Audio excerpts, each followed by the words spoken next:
In this video, we will be continuing our review of vectors and vector operations from Calculus 3, focusing this time on vector dot product and vector projection.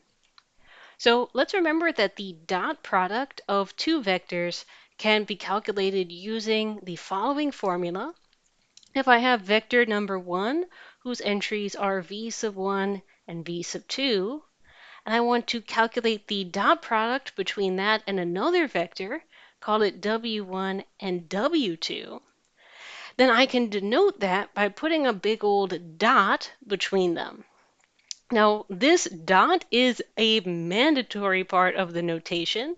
The dot is used to communicate dot product, as opposed, for example, to the cross, which is used to communicate cross product. So when writing down the dot product, this dot is absolutely mandatory. So the formula for this result is take the x component of the first vector times the x component of the second vector, and then the y's are multiplied together, and those two values are then added. So let us note that the dot product gives us a result that is a scalar, not another vector. The sign of the dot product, in other words, whether this is a positive number, a negative number, or 0, communicates something about how the two vectors v and w are graphically related. If you have two vectors v and w that point largely in the same direction, as drawn here, in this case, the dot product will return a positive value. V dot W will be greater than 0. Whereas if your two vectors v and w are mostly pointing in the opposite direction, in this case, the dot product will return a negative value. And if the vectors v and w happen to be perfectly perpendicular, oriented at a right angle, as drawn in this picture, then the dot product will return a value of precisely 0. And this is coming from a formula that relates the dot product to the angle between two vectors. The formula that says that v dot w is equal to the length of the vector v times the length of the vector w times cosine of the angle between them. To emphasize, theta here is the angle between v and w. So in these images, theta would be this angle of separation right here, this acute angle. In this picture, theta would be this obtuse angle between v and w. And in this image, theta would be this right angle between v and w. So here, theta is greater than 90 degrees in the obtuse case, theta is less than 90 degrees in the acute case, and theta is exactly 90 degrees in the right-angled case. And that gives rise to these three different possibilities in terms of the sign of the dot product.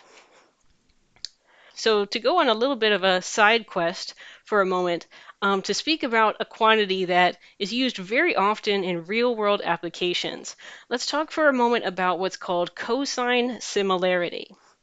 Cosine similarity is what you get by taking this equation and rewriting it with cosine of theta isolated.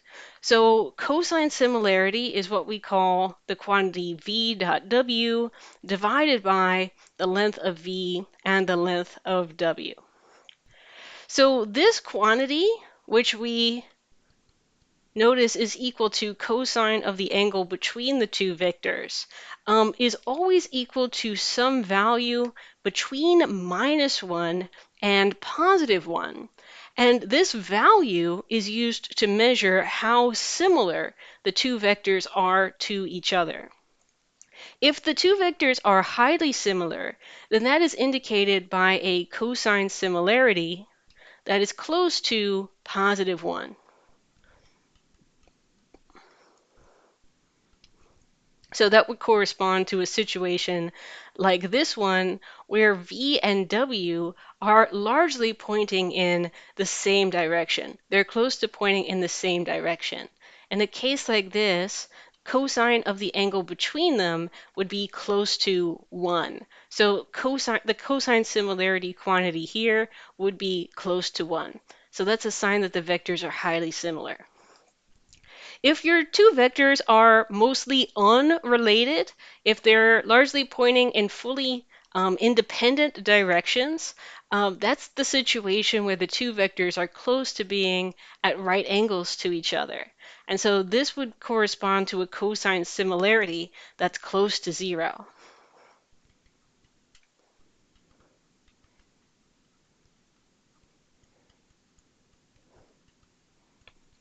Whereas if you have two vectors that are highly opposed to each other, that are largely pointing in opposite directions, this is indicated by a cosine similarity that is close to -1.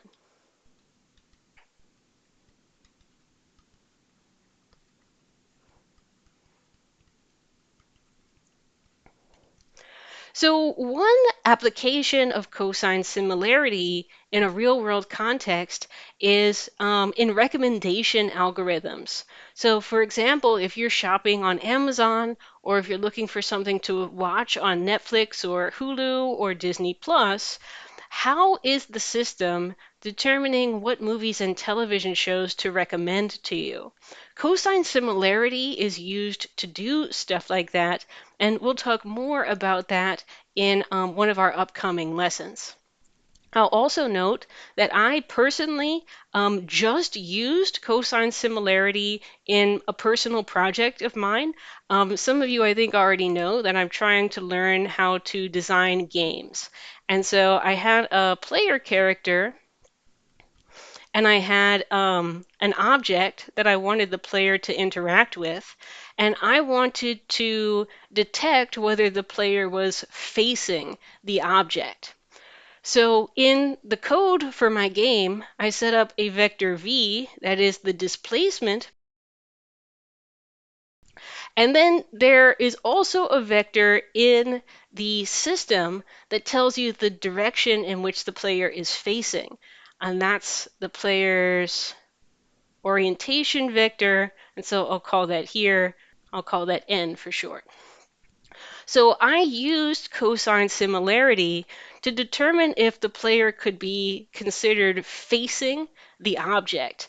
If the cosine similarity was, for example, between positive 0.7 and 1, then the direction that the player is facing is pretty similar to the displacement vector between the player and the object. Whereas if the player was facing this direction, then the cosine similarity between n and the displacement vector d would be more negative because these vectors are separated by a large angle. So in that case, when I check the cosine similarity between n and d, it would allow me to conclude that the player is not facing the object. So that's one additional sort of simple application of cosine similarity that I've used in my own work. Now let's begin to talk about and review the concept of vector projection. So first of all, the notation and the formula for vector projection. If I'm projecting a vector v onto a vector w, then the projection of v onto w can be calculated using the following formula. The notation is PROJ, then a subscript indicating the vector that you're projecting onto, and then next to that, the vector v who is being projected. And the formula is to start by taking the dot product between v and w, dividing that by the dot product with w and itself, and then using this scalar multiple to apply that to the vector w. Now let's go ahead to a GeoGebra module that I've created to help us to visualize the projection and understand it graphically.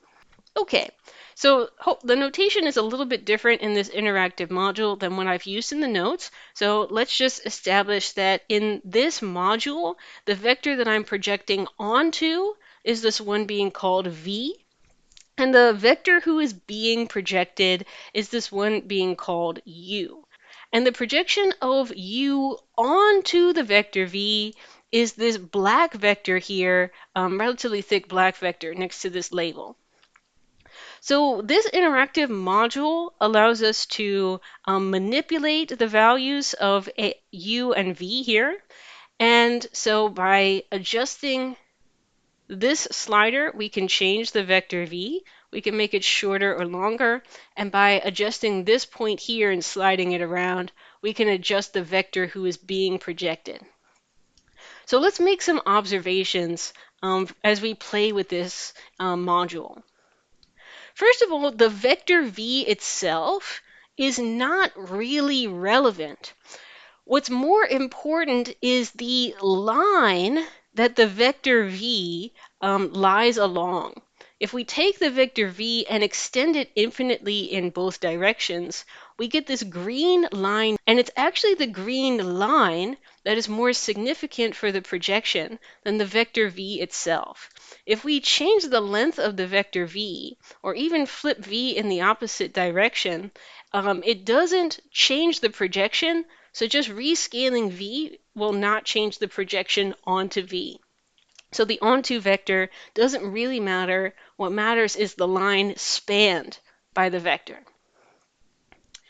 Now, as we adjust the vector u, the vector who's being projected, we see that the projection is essentially the shadow of u cast onto this green line spanned by the vector v. And what happens is that a right triangle is created by the projection. If I take my vector u and project it down onto vector v, we get a right triangle where the leg of the right triangle is the projection. The other leg of the right triangle, indicated by this dashed red line segment, is perpendicular to the green line spanned by v. And then the vector u acts as a kind of hypotenuse. So if you're in the Canvas shell for the course, I have put a link to this interactive module on the Canvas so that you can see what the projection looks like in various situations. Now, vector projection is designed to allow us to split a vector into two parts. One part which is parallel to the onto vector, and another part which is orthogonal to the onto vector. So returning to GeoGebra for a moment, if I think about the vector u here, the vector u is being split into two components. One portion of u, which is parallel to v, parallel to the onto vector, that's the projection itself, and then another portion which is perpendicular to v, and that is this other leg that is coming up out of the line at a right angle. So projection splits a vector into two parts, a parallel portion and a perpendicular portion. Editing Sam here. Note that it's because of triangle rule that u is equal to the parallel portion plus the perpendicular portion. So let me write that down. The projection of v onto a vector w is the portion of v which is parallel to the onto vector. And then if I take v and remove the portion which is parallel to w, if I take v and subtract the projection, this is the portion of the vector v which is perpendicular to the onto vector. And just to draw that by hand, if our vector v is here and our onto vector is here. I start by extending our onto vector infinitely in both directions to form a line. I drop a straight line segment from the head of V directly onto the line spanned by W. And the shadow of V as cast on that line, this slightly longer vector here in white, this is the projection of V onto W. And this red line segment that we pulled down is the perpendicular portion. V take away the projection. So this splits V into the portion parallel to W and a portion perpendicular to W. So in physics, for example, we use vector projection to split up a force vector. If, for example, I have an object that's sitting on an inclined plane, and I think about the force of gravity that's acting to pull that object straight down, let me call that F sub g for gravitational force, then in physics it might be useful for us to split that gravitational force into two portions.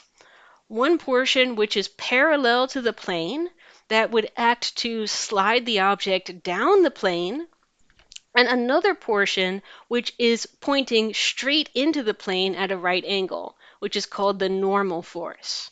So in this image, the projection of the gravitational force vector onto the plane would be given by this pink vector here on the plane, parallel to the plane, projection of gravity onto the plane. And the sort of leftover portion, the portion of gravity which is perpendicular to the plane, would be what's called the normal force, perpendicular to the plane.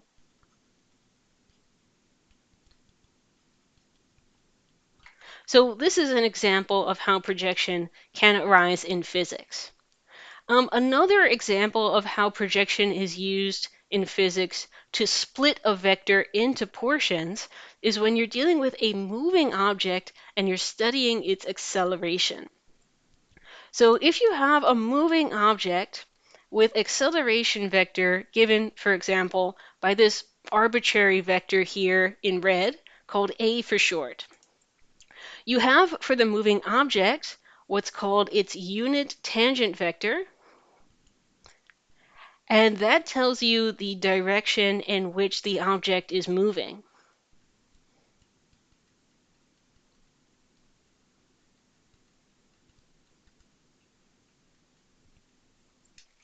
You also have another vector perpendicular to t called the unit normal vector. And the unit normal vector for a moving object tells you the direction in which the object is turning.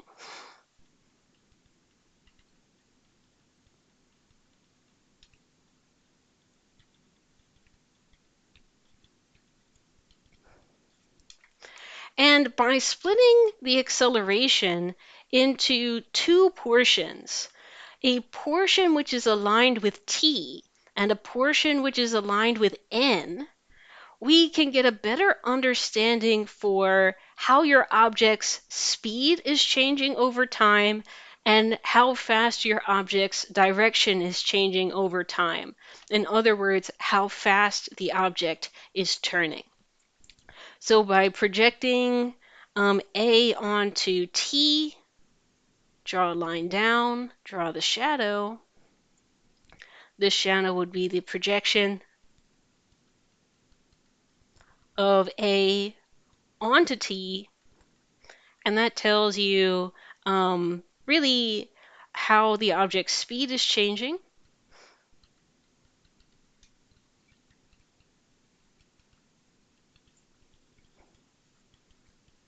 And meanwhile, the projection of A onto the normal vector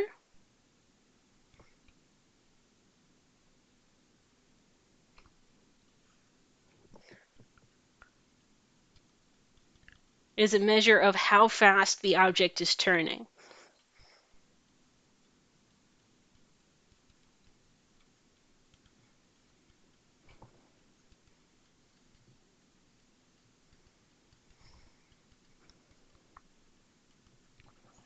So vector projection is a tool for splitting a vector into a parallel portion and a perpendicular portion.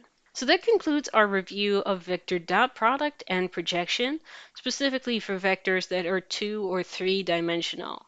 The dot product takes two vectors, multiplies them together, and gives you a scalar result. And the sign of that scalar result, positive, negative, or zero, gives you a simple and quick indicator of whether the vectors are mostly aligned, mostly opposed, or at a right angle.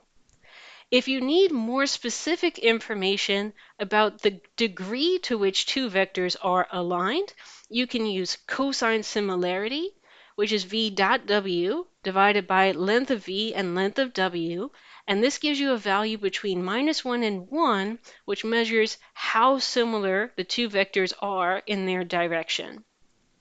And finally, vector projection is a formula that utilizes the dot product, and it produces a vector which is parallel to your onto vector. And it's used to split vectors into two portions, one portion that's parallel and one portion that's perpendicular.